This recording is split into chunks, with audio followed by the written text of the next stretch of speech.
myself, and I am running for re-election. I'm the city and county judge here in Collin County. And you heard a brief description of the position as the mayor of the county, and that really tells you why it is important for you to be involved in this race and in all of the commissioner's court races. We need good conservative sheriffs, district attorneys, judges, all of those, every position.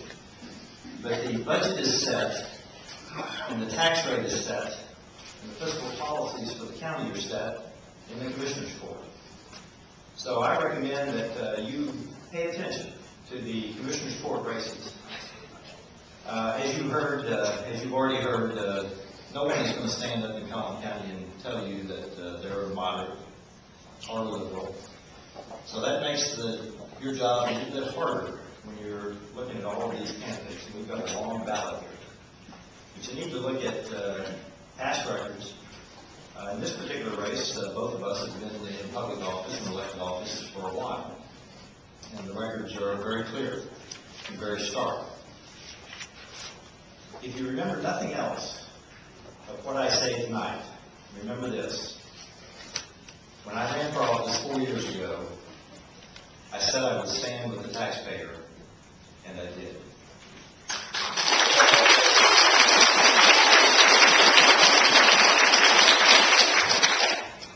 I think Americans are looking for elected officials that say what they mean what they say, and then follow through on it. And I will tell you, when you are talking about allocating scarce resources, there are some tough decisions to be made. We've already made some over the past 3 years. When I took office, the Commissioner's Court, the county operating budget had grown by more than 10% every year on average for 7 years. More than 10% every year on average. The 3 budgets in which I've been involved, we've grown the operating budget, apples to apples, by 1.26% on average.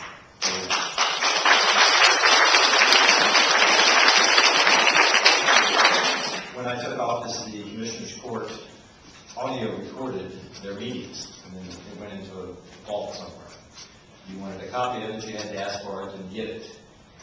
We now webcast live, real-time, our Commissioner's Court meetings. You can watch them live, real-time, or you can go back into the archives any time of the day or night you want to. Pull up any of the court meetings since we started archiving them, and hold us accountable for our words, for how will we treat the citizens that come before us, and for our votes. Agree or disagree with me as the presiding officer of the Commissioner's Court, I think that everyone that comes before the court needs one for their voice to be heard and to be treated with respect. We also put our checkbook online, the county checkbook online. We were the first county in the nation to do so. Now that's vitally important if you're going to have open and accessible government, because not only do you need to be able to see our meetings, but you need to be able to track where your money goes. Budget's one thing, checkbook is another. We spent an interesting afternoon in Austin telling the state legislature how little money we spent putting the checkbook online, and Dallas County followed behind us and said it was going to cost them $200,000. But I had the IT director who had done it there, so it was we took the credibility with us.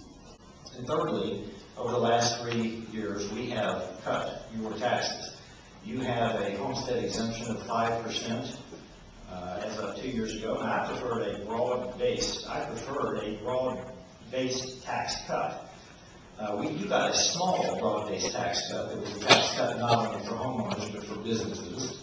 But the homestead exemption went only to homeowners.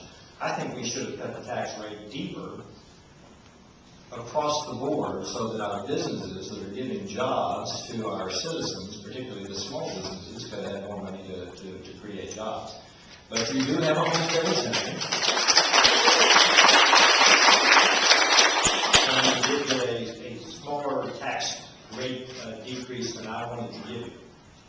So we have cut your taxes. When I say cut your taxes, I'm talking about the numbers of real dollars out of your pocket that you send to the county for the average taxpayer over the last 2 years. So this race is going to be vitally important for the direction of the county. The Dallas Morning News laid it out very well in their November article that said that I represent the more conservative group of the GOP. My opponent represents the, and this is a quote, the moderate bloc that has long dominated the party. So the Dallas Morning News, which is not exactly a paragon of conservatism, got it right that time. So this is going to be a vitally important race, vitally important election, as you know, in 2010. This is part of it. I'm Keith Fell. I ask for your vote on March the 2nd, if not, I'm voting. Thank you.